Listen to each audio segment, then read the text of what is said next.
Right, it's 10 o'clock. Recording in progress. Thank you very much. Right, kia ora, welcome, morena everybody. Kia marama, kia hua, kia tutoki, kia ora, homie hui, tāki. Welcome everyone to the Community Environment Committee meeting on Thursday, the 28th of May. I declare this meeting now officially open. Welcome everyone. I don't see any media in the room, but maybe they will be listening online later. So welcome to any media, any members of the public. We've got someone speaking in public forum today, so welcome, and we look forward to hearing you very shortly. Welcome to the staff that are on the table here today with me. We've got Ruby Mills, who is our Democracy and Services Assistant, who will be helping us today, making sure that we follow due process, and Mr. Ken Bailey, who is our General Manager of Community Services. We also have a few staff presenting and a few just listening in, I see. So welcome. Thank you very much for all your hard work. We have got a slim agenda item again, but it is going to be a relatively complex one. So we look forward to the discussions coming up. Around the table, we have got our Community and Environment Committee members. We've got Councillor Gavin Bartlett, Councillor Melissa White, and we are joined today by Q Belk. So welcome, Q, who's not a member of the committee, but we look forward to having you here and joining the discussion. We do have Councillor John Mitchell online joining us remotely from somewhere. I believe Wellington, maybe, John, if you can hear us. And we do have Councillor Cody Tucker, who is on approved leave at the moment. Right, the meeting is being recorded and it will be shared on YouTube and on the QLDC website later on. As I said, we have no apologies other than Councillor Tucker is on approved leave. Right, any declarations of conflict of interest?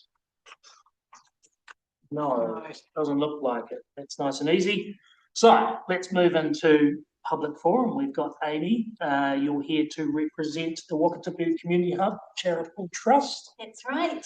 You know how the process works. You're a familiar face to this table, I'm sure. So take it away, Amy, whenever you're ready. Thank you very much. The Trust is grateful for the opportunity to speak today in relation to the proposal to grant pokies at the Crown pub at 5 Mile. The Wakatipu Community Hub Charitable Trust has been in operation since the late 2010s. It's the brainchild of Councillor John McDonald. There's been a lot of community volunteer time contributed, council time contributed, and council resources contributed to this project already. We have been granted a 35-year lease on 1.2 hectares directly adjoining the Crown site, between the Crown and the event centre land. I've passed around a map. Therefore, you can see the proximity in the master plan there. Our proposed anchor tenants for the Community Hub Stage 1 are Plunkett and the Wakatipu Senior Citizens Association. You can see that having pokies at the Crown is completely incompatible with a child, family-friendly, vulnerable persons centred hub, and we strongly object to any pokies being able to be in the Crown.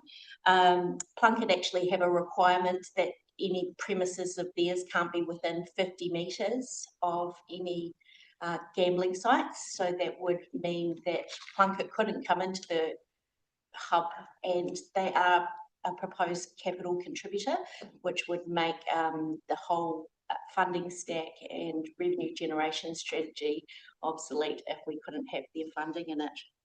The hub will also cater to vulnerable persons. We're likely to have addiction services, psychology, a lot of health-related services in the hub, and having pokies right next door is just incompatible to the community wellbeing outcomes that the hub proposes. It's inconsistent with the purpose of the hub and all the work that's gone into it so far. We've come a long way in the hub, even though there's no actual building on the site here. We've done a lot of preparatory work where we have planners and lawyers on board sorting out the consenting pathway at the moment. We've done a lot of work on the building design with architects and local builders and local quantity surveyors. The council has come to the table and helped us along the way with the revenue generation strategy and advice on how to get this thing up and running. It would be a real shame if pokies went in next door, and it would really handbrake the progress so far. All right, thank you very much. Any questions? We've got a little bit of time. Questions from councillors? Cool. Do you get a rough indication of the time frame from now for consenting design? So we're quite close now. We have finalised the design, which will be this 5-building design. We'll do stage 1 will be the first 2 buildings, which are those closest to the crown. You can see on that map there. We're hoping, because this design fits within the designation over the site, that it should be a relatively short consenting process. Then we're looking at a year for the design to do the detailed design of the building, and then a 2-year build time. So best case scenario will probably be 3 years from now. But we know the need is only getting stronger, as evidenced by the 2024 Our Community Spaces report, which I'm sure you're all very well familiar with. Thank you very much for your time. Thank you. Thank you. Thank you. Okay, moving on with our agenda, we've got matters lying on the table. There are none, so we can move on from there. And I move that there is a confirmation of agenda without alteration. Seconder? Yep. Councillor Bartlett. Confirmation of the draft minutes from the previous C&E meeting. Someone like to move that? Councillor White and Councillor Bartlett seconding. Okay, so that's the formalities done. We're moving into. Do we have to pass this? Oh, sorry. All those in favour? Aye. Aye. Thank you very much. All right, moving into item number 1. We've got Kelly and Sean presenting today. Come to the table. Welcome. Oh, Catherine too. Big guns. We do online here as well. So I get to just do a little introduction. So the reason why we're here today is that we have a time frame of 30 working days that we need to get back to the DIA. So whether you're giving consent or not, is what we're seeking today. So just a continuation from that is territorial authorities have obligations under Section 101 of the Gambling Act to consider an application for them and decide whether or not they will provide consent, decline the consent. They're kind of the only options available TAs in these situations. As Catherine has mentioned, we have a 30 working day processing time frame with gambling applications. It's quite a tight turnaround, especially when we're trying to fit it in with meetings such as this or full council meetings, for example. So the 11th of June is the final date, essentially, that we have to go back to the applicant. In this situation, it's the Lion Foundation as the applicant. The community hub, we were unaware of that building proposed to go in there, and I've sort of, my graphic design skills are not great, I'm not going to lie. So, thank you.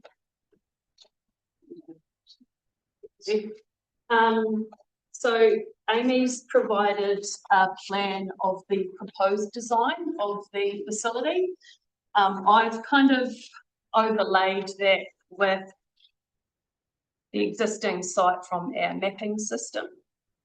And within that image there in front of you is the green 50-metre radius, which is from that flag point, which is the location of the proposed gaming room.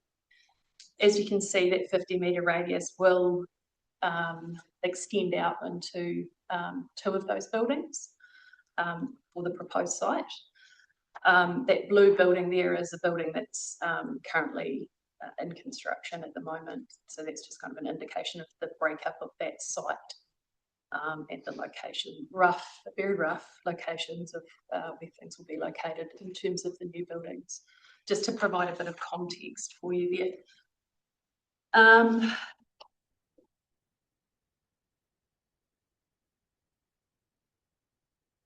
So in terms of the policy itself, a copy of the policy was attached as an addendum to the report.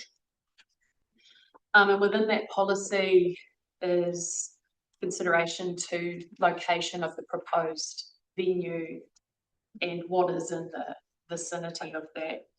So residential area is one of the considerations for the location, and there are no residential buildings within a 50-metre radius. So that's not really a considering factor at this stage. And then the other components is there existing gambling venues already within 50 metres of the proposed site? There are none. So then that kind of leaves you with the considering factors of, is it within 50 metres of school, childhood centres, kindergartens, preschools, places of worship, or community facilities, for example. The other considering factors within the policy is at 4.3, and that is in terms of the social impact around gambling within the district, and that includes things like the cumulative effects and additional opportunities for gambling in the district. The other activities within the venue that are not associated with family or child activities, and the fact that the machines can't be visible to members of the public from outside the premises.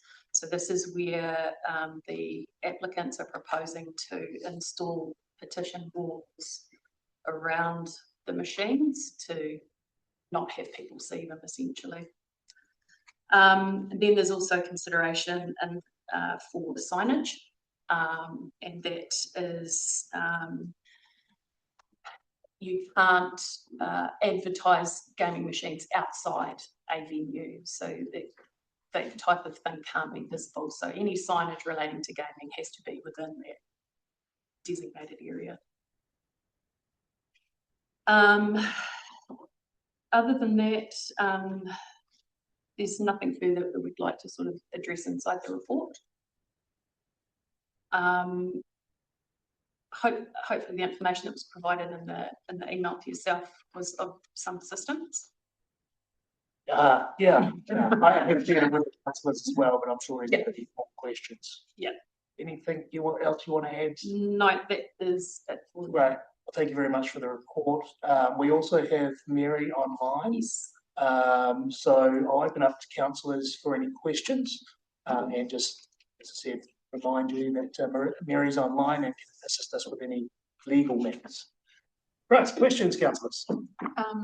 I think we might have multiple questions. So That's fine. can I just start with something that's not to do with the hub first? With regards to 4.3 other considerations, the activity of the venue must not be associated with family or children's activity. Yes. Like, I have children, and my knowledge of the Crown is that it's very family friendly, and in fact they have a playroom, which they're, so how, was there anything in the application how they would deal with that? Because at the moment, if I went there, my children would run to that room. That room is going to be the gaming room. Yes, I know. So I guess to me, that's all, like, regardless of the hub, that almost makes it contradictory anyway. Yeah. Because how do they deal with it then not being a family or children friendly place? Yeah, and that's the thing that they also, based on the advertising on their websites and things like that, is certain meals, Yeah. and those types of things that are family focused or child oriented. Yeah. As you say, the room that is currently the children's playroom is the room that they will be removing that opportunity from, and that's where the gaming machines are proposed to be located. So there'll be no space for children inside, essentially, to have that play space. I understand too, there is, in one of the photos provided in the report bundle, there is a swing set, essentially. Right outside on area the as well, grassed area at the back of that, just past the playground there.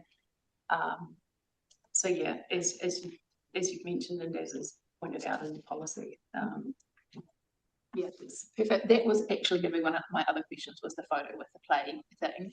And when I looked at this, I thought that might have been Hubland, but I don't think that is Hubland. Do you know whose land that swing set is on? Is it theirs? that or- swing set, based on the QMAP's view, that is QLDC land. Okay, so we looked at there. Give it an official playground. Thank you, question answered. You got any other questions, councillor? Maybe some from the hub, but I'll leave up. Okay, we can come back to you if you like. I'll go to the question. So, just from a more general view, the Department of Internal Affairs have asked for our view on it. Yes. Do they have the final say as to whether or not? That's correct. So this territorial authority consent is only a piece of the puzzle for an applicant for machines. So this is what you could say is one of the first steps in their application for a venue and operator's license. There's 2 licenses that they will need to obtain from the DIA. To be able to obtain those 2 licenses, they must have territorial authority consent. If they don't have that, then they cannot obtain those licenses. So that application will fail, or they wouldn't be able to lodge it, essentially. The DIA licenses, from what I understand, are issued, I think, for 3 years, and then there's a renewal process, but that is through the DIA. They also undertake the enforcement of those licenses as well. So once it's issued, we essentially, our part is done, other than the review of the policy, which we have to do every 3 years. So when it comes up for renewal in 3 years' time, they don't require further consent from No. territorial authority. So we get one shot at the consent part of it. Essentially. Even if things have changed in the surrounding environment in the meantime.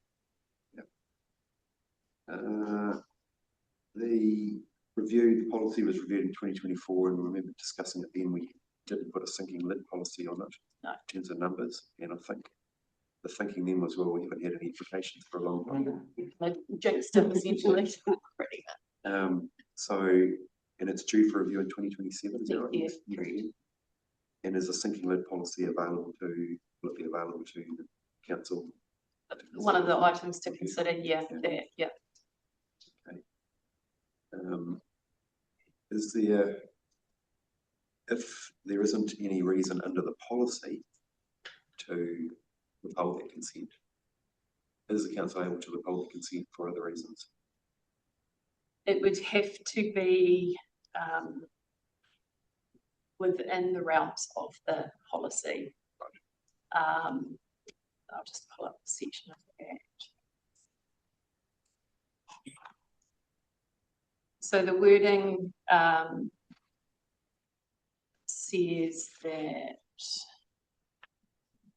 a territorial authority must A, consider and determine an application for a territorial authority consent in accordance with its Class 4 venue policy, and B, then either, Roman numeral 1, grant a consent with or without a condition specifying the maximum number of gaming machines that may be operated in the venue, but with no other condition, or 2, not grant the consent.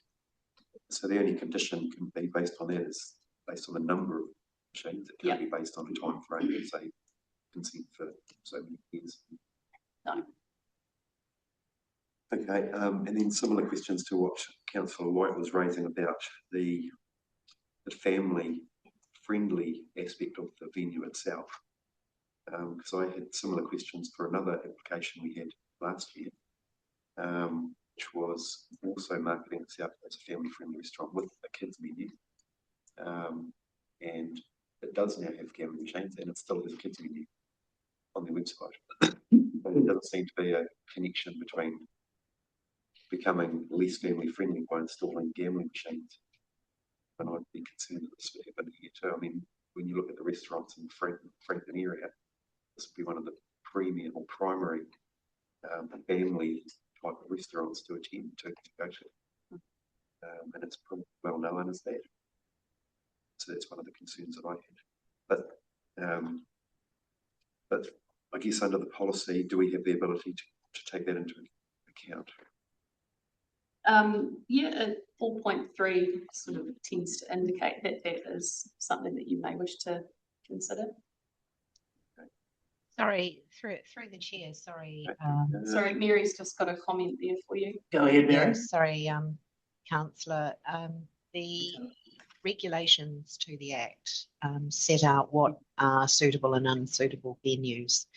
So I suspect that in the first place, if it was an unsuitable venue, it would come within the sorts of venues that the regulations stipulate. And they generally include things like supermarkets, dairies, places that are frequented often by people under the age of 18. So that's their first threshold test for whether the venue is suitable or not through the regulations, but that is not something that the policy dictates. Okay, so a restaurant that markets itself as a family menu would not necessarily fall within that. But, Mary, did you hear the question from? Yes, I did. So if you look at, I'll just, if I can pull up this Act. Essentially, the regulations set out the sorts of venues that are unsuitable, and they include dairy, supermarket, fast food outlet, office, private residence, sports stadium, circus, fair, amusement parlour, arcade or park, theme park or other venue, and a venue that is not a fixed permanent structure like a tent or a marquee, a footpath, a concourse area, an internet cafe or cyber cafe, a library, art gallery, museum, theatre, cinema or other venue, and a place of worship. So that's what the regulations set out as unsuitable class 4 venues. If they're not on that list, then they're not unsuitable. Correct? Well, essentially, this application would pass that threshold because it's not one of those unsuitable venues. Okay, thank you. Councillor Mitchell, you got a question? I do. Thank you, Mr. Chair. And thank you for allowing me to attend remotely. Yes, I am in Wellington. I'll make an observation first, then I'll ask a question though. So I'm looking at the policy, and section 1.2 states the purpose of the policy is to limit the opportunities for gambling in the community and to manage the impacts of gambling in the community. Then it goes on with objectives at 1.4.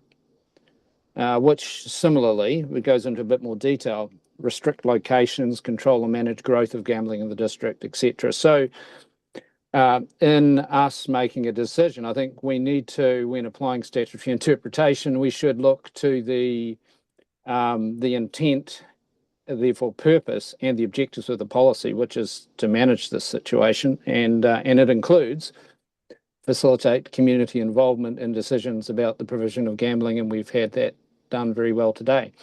My question, though, is has there been any communication or conversation between the applicant or the operator and the community hub entity in relation to these issues? Are we aware of any?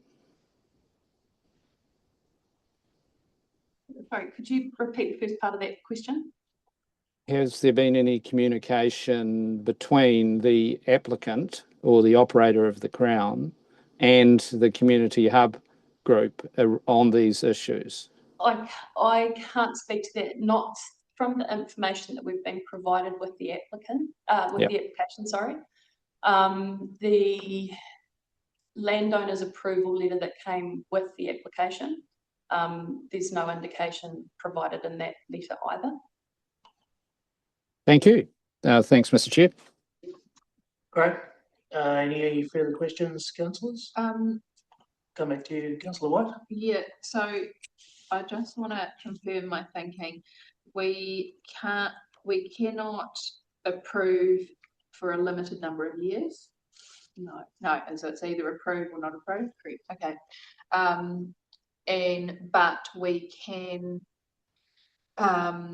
we can take into consideration other community facilities. The complication is the community facility hasn't been built yet, even though there is very clear intention for it to be built.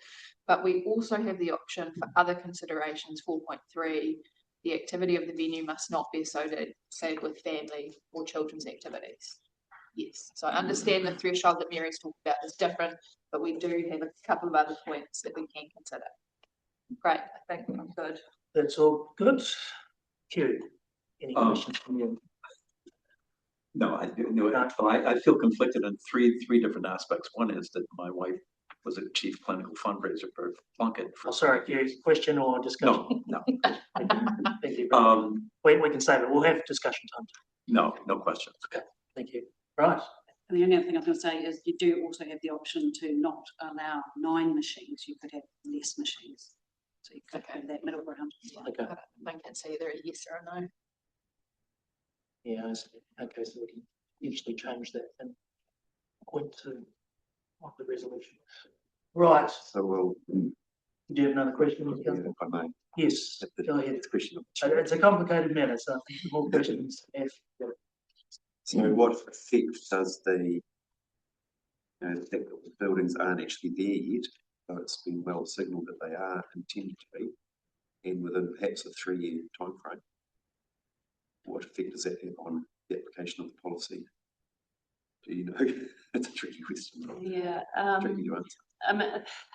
I mean, I think the policy kind of can only really deal with what's there now.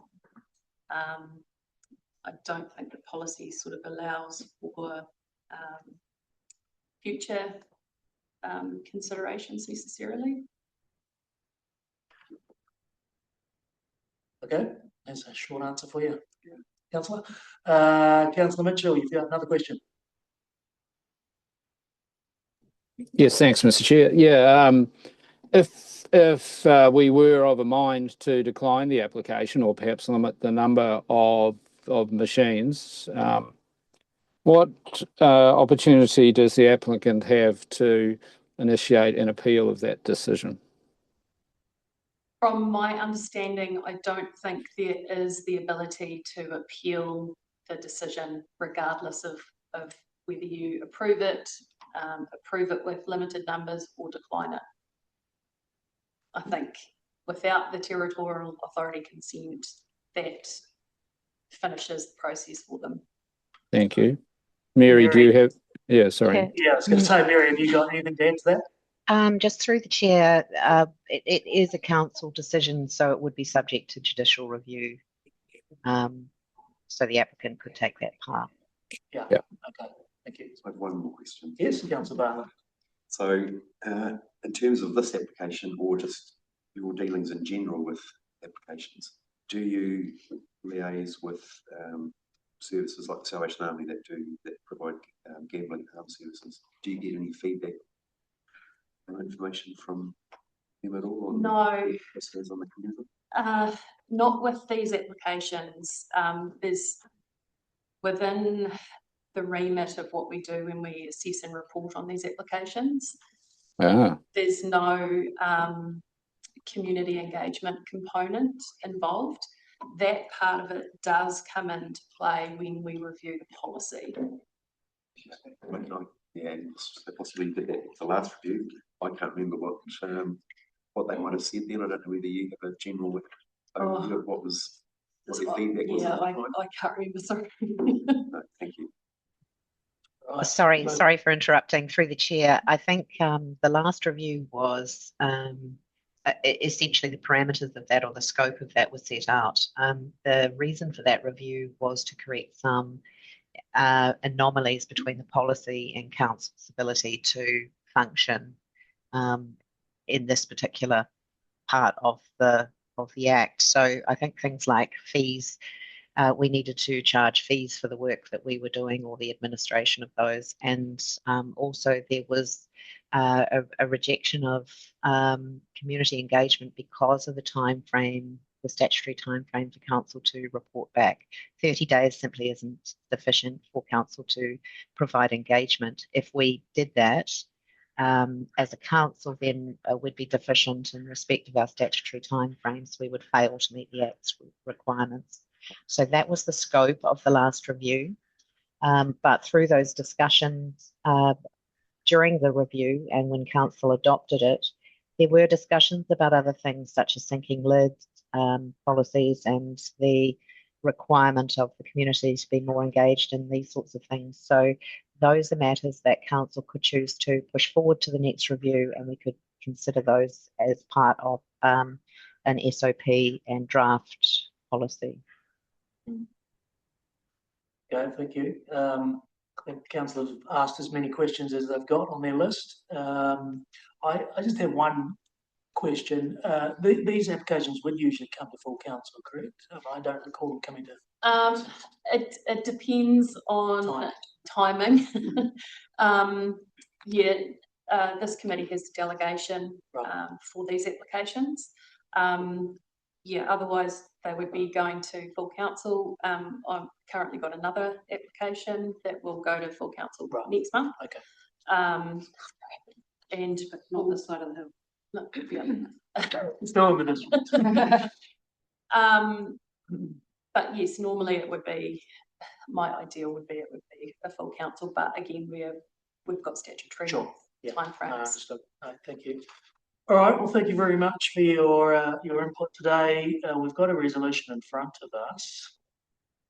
Yes, Councillor White, looks like you want to say something. Oh, I'm just wondering if you're going to have any movers, because I would be happy to move an alternate resolution. We could also just move and second it and then see how it runs. Well, that's my question. Because if this is moved as Tracy's grant consent and it fails, is that deemed to be consent not granted? Or is it better to have a resolution that declines it if it ends up the same result, I assume? Yeah, I mean, it's tricky trying to write these reports because we get things one way. Appreciate that. I mean, your decision is your decision at the end of the day, and what's on the report is recommendation. Yep. Okay, so we've got a resolution. How do you run it then, Chair? Well, I've got a resolution in front of me here, and I'm happy to. Are you happy to move it though? Because if you move it, you have to support it. I know, and then we'd also need a second. Yeah. Not moving it. That's what you're asking me to do. Oh, let's see if we can get through, and then if we can't, then you'll have to. But if you do move it and second it, you have to support it. Yes, correct. You want to move alternative? I'd like to move this alternative. Okay, Councillor White, let's hear your alternative. I would, and I'm sorry, I can't flip between option 2, but and I don't know if we can bring it up, but I would like to move a resolution that we decline to grant consent for the application for 9 gaming machines. And is there a B that has to go with it? Excuse me, Chair, we're just going to bring up. Thank you. The resolution. That's option 2. That's option 2 I was reading. Oh, so sorry, it would be 1, note the contents of the report, and 2, decline to grant consent for the operation of the 9 gaming machines. Excuse me, Chair, online, Councillor Mitchell, can you see that resolution? So actually it's just changing grant to decline. So it's just taking option 2. Yeah. Yep, I can see that. Thank you. Oh, yeah. Okay, so that's the amendment, and we already have that's what you'd like to move? Yeah, that's what I'd like to move. Okay, and we have a seconder in Councillor Bartlett. So that now becomes a substantive motion in front of us. Right, discussion? I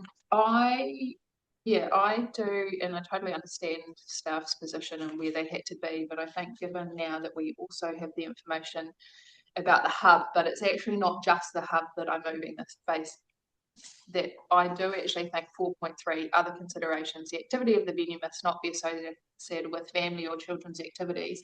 If you go to the landing page, in bright bold words, it has friends, family, and functions with the kids' play area, and very bold writing. So to me, this is still clearly a family and children's activities. They definitely used to sponsor football. I'm not sure if they still do. Maybe they don't, but in people's mind, this is still a very family-friendly place. So based on that, in conjunction with the hub's intention, especially because we cannot limit the time that the gambling machines are allowed,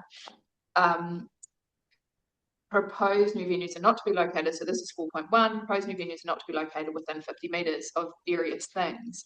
And the community facilities is actually one of those things, even though it's not there. But if this was the intention of putting a school here, we would definitely not grant this. So I think we should have the same consideration, community facilities, which is why I have put this resolution.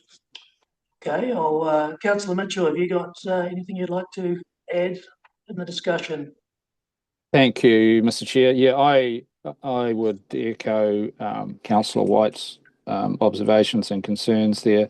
I think we actually have a duty to look to other activities that would be occurring in the near future. And I think actually, if you look at both the Act and our policy, that we should be taking a risk-averse approach here. And so the recommended or the amended proposed resolution, I think, does that. I think we need to take into account where this facility is also located so close to the sports fields, supermarket, etc. Although they are not the premises on which the license is being requested, they are so close to it that we need to take that into account as well. But in particular, the community hub is going to be a crucial resource, and we would be remiss in inhibiting that project from progressing, in particular some key players having a place within it. So I would be supporting this amended resolution. Thanks. Thank you, John. Hugh, you had no, nothing. Oh, okay. Change your mind. Councillor Bartlett. Sorry, I support obviously the motion. I support what you said and what Councillor Mitchell said. I mean, for me, this community hub is a very important facility, and the council has been right behind supporting it, you know, even as far as granting the lease of the land. I think, you know, people like John McDonald who set it up would have preferred to have seen it up and running well before now anyway, but these things by their nature take a little time to get underway. I think if we were to grant consent for these machines in the proximity of this facility, knowing that it's on its way, the you know, remiss of us to do so. All right, thank you very much. You've got the closing words. I think. I don't say anything. No, you don't say anything more. Okay, so got a resolution sitting there in front of us. Item 1, new Class 4 gambling application for the Crown Pub and Beer Garden seeking territory authority consent. The contents of this report and decline to grant consent for the application for 9 new gaming machines. Right, let's take to a vote. All those in favour? Aye. Aye. John's hand is up. Against? None. Motion carried. Thank you very much for your time. Thank you. Councillors. Take a cut back on the way out. You insist. Right. Thank you very much. Thank you, Mary, online. Okay, we have item number 2 on our agenda today. We have a commemorative tree memorial plaque request and Gibbston Community Reserve for Gibbston Community Association celebrating 40 years of Pinot. Wow. Are you presenting, Darcy? Yes, it is. You're right. Welcome, Darcy. Maria. Ko Wingwa. I am, for those online, I am the Parks Officer for Cemeteries and Heritage here at Council. And I am very happy to take that short report as read. And happy to discuss further. Any questions? I suspect there's a few councillors already familiar with the flag, so also happy to hear what you have to say. Is that what you're here today? He can't talk that. So. Okay, well, we will take it as read and we'll open up to question time for the councillors. Any questions? You're right, I'm very familiar No with this. questions at all? Sorry, just to confirm, the application is from the Gibbston Community It Association. is, yeah, so they put it forward. Okay, well, that's speedy. Matt, I'll just, if I might. Yes, go ahead, Thanks, John. Thanks, Matt. I'm just wondering, so this is largely in retrospect, isn't it? Is there going to be a public recognition that this has now been done and approved, not just seeking to come along and have a glass of wine to celebrate, but is there something going to be to mark this as well, or are we just approving it because it hasn't occurred yet? I can probably answer that. It has not been installed yet, but the tree has been planted, so you have missed the celebrations, I'm afraid. I'm sure something else could be organised. Thanks anyway. Thank you. Okay, any other questions? Doesn't look like it. Do we have a mover? Oh, I'll move it. There you go. I'll second that. Oh, no, sorry, John. Councillor Bartlett got ahead of you. No worries. Any discussion? No, I'd just like to say this has been a long time coming. So the Gibbston community has been working really hard to commemorate this. So yeah, this is a good step, and they will be very pleased that it's signed off. Nice, very good. Okay, with no other discussion, we have the resolution here in front of us. Note the contents of this report and approve the memorial plaque installation associated with a commemorative tree. Plaque will be located within the Gibbston Community Reserve, attachment A. Right, all those in favour? Aye. Aye. That's all for. Against, none. Motion carried. Thank you very much, Doug. Thank you very much. Right, what have we got now?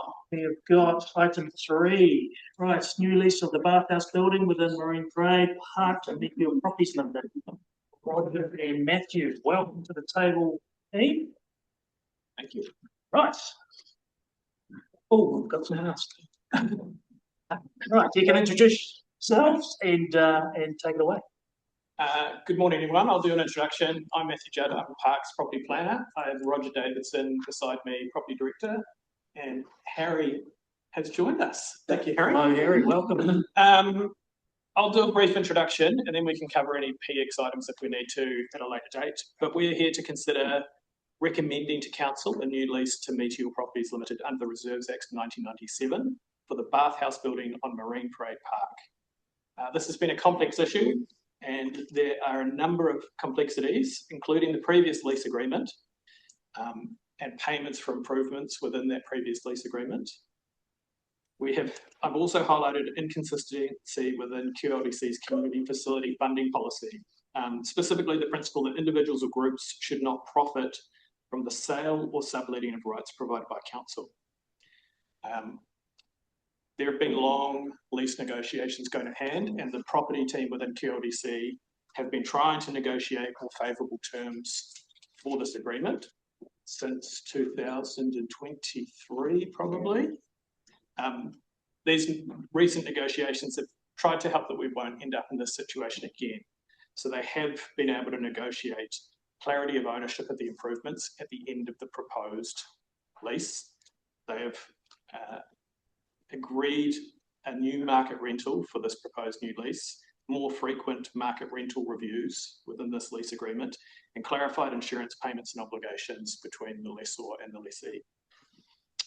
My final comment is QLDC is empowered to grant a lease under the Reserves Act for this property, which is the underlying principle that I'm presenting today in the Reserves Act. I'll take the rest of it as read and we can Yes. cover questions and possible public excluded as we go. Sure. Okay. So yes, there's probably some commercially sensitive material and there's some public excluded part of this paper. We may go into public excluded, and so just for anyone who's online or in the room, we will be stopping the recording and going to public excluded if we need to.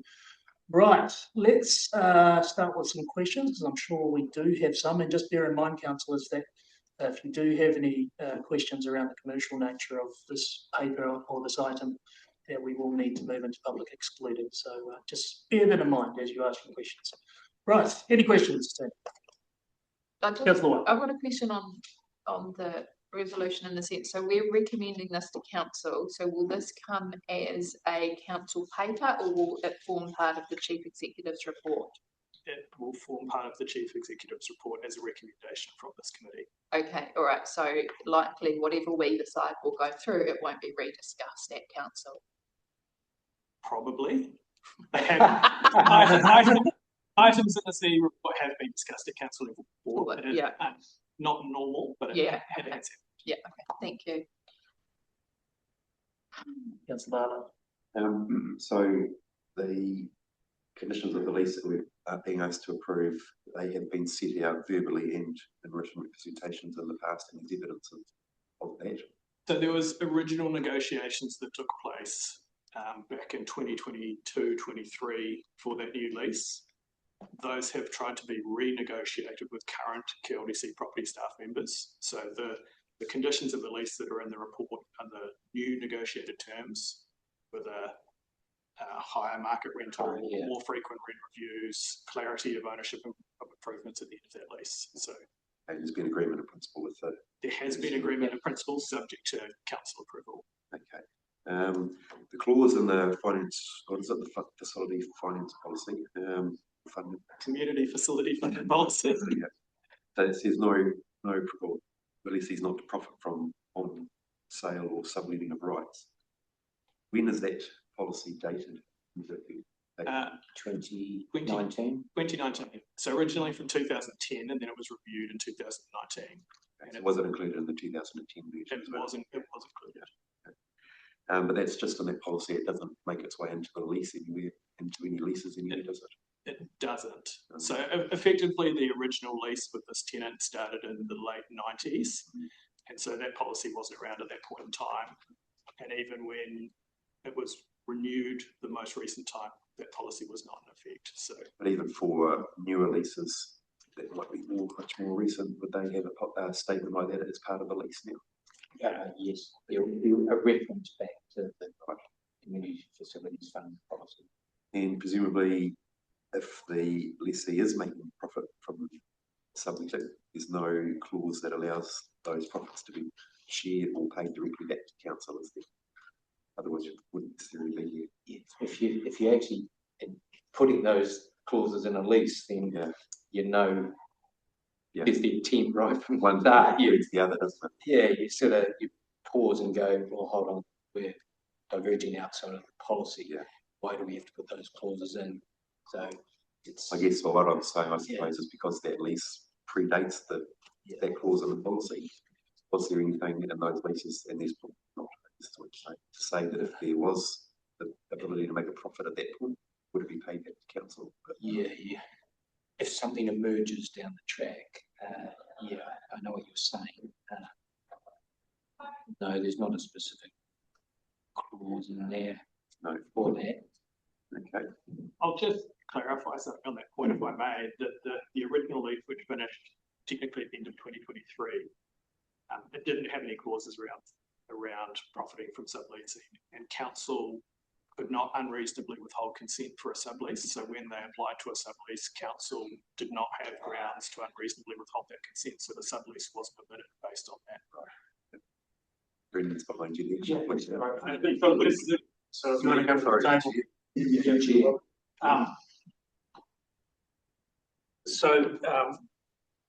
That was the case for the previous lease. The important point is that you are making a decision about whether or not to grant a new lease. So council does have a discretion under the Reserves Act whether to grant a new lease or not. So you're not bound by what's happened in the past. What you've got to look at your primary test, which under the Reserves Act is: do you think that you need to grant this lease? Trying to think of the exact words. Is this lease necessary to enable the public to obtain the benefit and enjoyment of the reserve and for the convenience of persons using the reserve? So if you decide that it's not, then that won't come into it, the point that you're looking at. So you do have a complete discretion about whether to grant a new lease, but in terms of the lease and the policy, that comes into your general decision making. You exercise of your discretion rather than being bound by a lease or not. Thank you. That's good advice. Councillor Mitchell online, you've got a question. Yeah, thank you, Mr. Chair. I'm just looking at the report, and I think at point 8 it says in 1998 that a committee of council approved a sublease for use of the bathhouse. So does that refer to the same sort of sublease we're talking here, or is that just for the primary purpose of operating it as a restaurant? And so is there a precedent set there that we do need to take into account?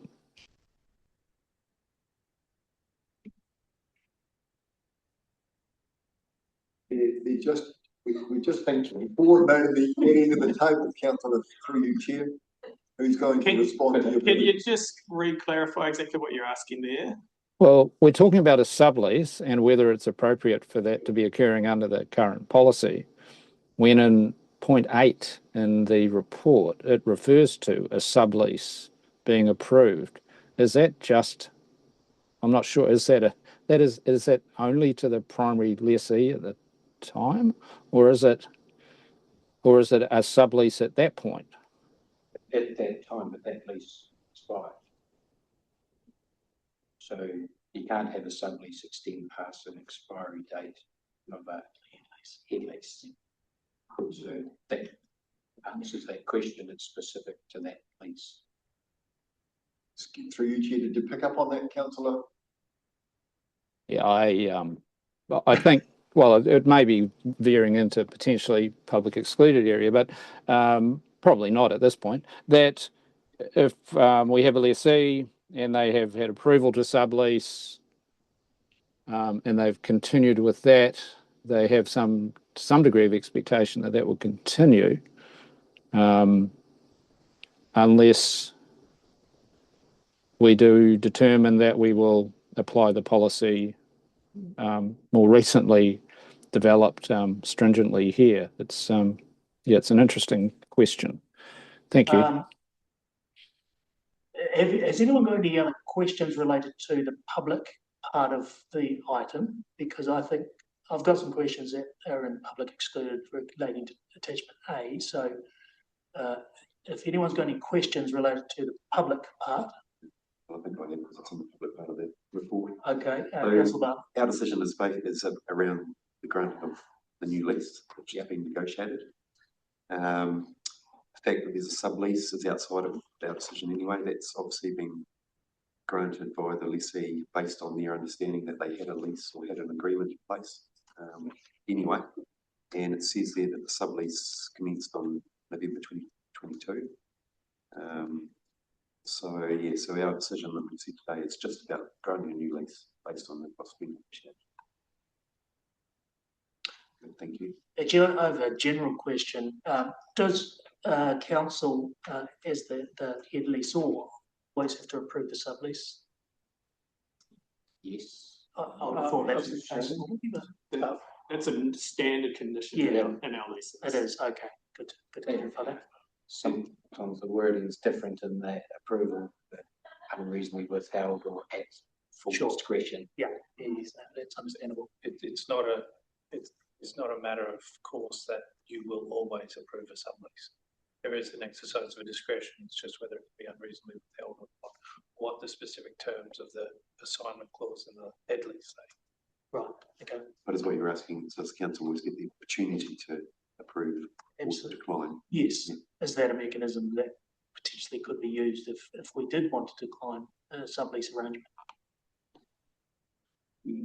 Not that I'm saying that's the case, I'm just clarifying. In general. In general, Yeah. For you, Chair, the application. Yeah. So there's a case. Yeah, in general, but in this particular case, there's a few more complexities in terms of representations, but in general, that is the case that a lease will require approval from the property team for a sublease. Yes. And so that then comes for a decision whether that's at office of legal or council level, depending on the delegations. Okay. Can I just ask one question? Yeah. And it's to do with the subleases. So we've got information on previous subleases. In 2002, was that a decision of council to, like, did that have to go to council? Or because some of the previous ones did, but it doesn't look like it did in 2002? So council had a different structure. I'm not 100% sure on 2002, but it used to be a property subcommittee at certain times. So decisions were delegated to the property subcommittee and did not go to a full council decision a lot of the time. No, yeah, exactly, because that's what I've seen in, I can't remember. Oh, yeah, so point 10 says the property in 2009, the property subcommittee granted the 10-year lease, but then in point 12, following the agreement of terms, the lessee entered into agreement to sublease to the new, so that should have been a new sublease, and it should have been granted by council or a committee. Do I know if it did? I don't think that would have been granted by council or committee. It would have come to the property team or the property staff at the time for approval. Yep. Okay, thank you. Okay, if there's no further questions in the public part of the agenda item, I will move a resolution to exclude the public. And I'll read that out. That the public be excluded from the meeting for discussion of the following items. Item 3, new lease of the bathhouse building within Marine Parade Park to Meteor Properties Limited on the grounds under section 7.2b2 to include discussion of attachment A, which is a legal memo outlining commercial terms. Do I have a second? Seconded by Councillor White. All those in favour? Aye. Aye. That's 4 of us. Motion carried. Right.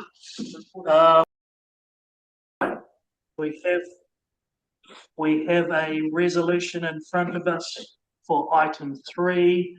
Note the contents of this report and recommend to council to grant a new lease and exercise delegated Minister of Conservation approval in accordance with section 54.1 of Reserve Act 1977 to Media Properties Limited for the bathhouse contained within section 6, block L1, Town of Queenstown, subject to the following terms and conditions.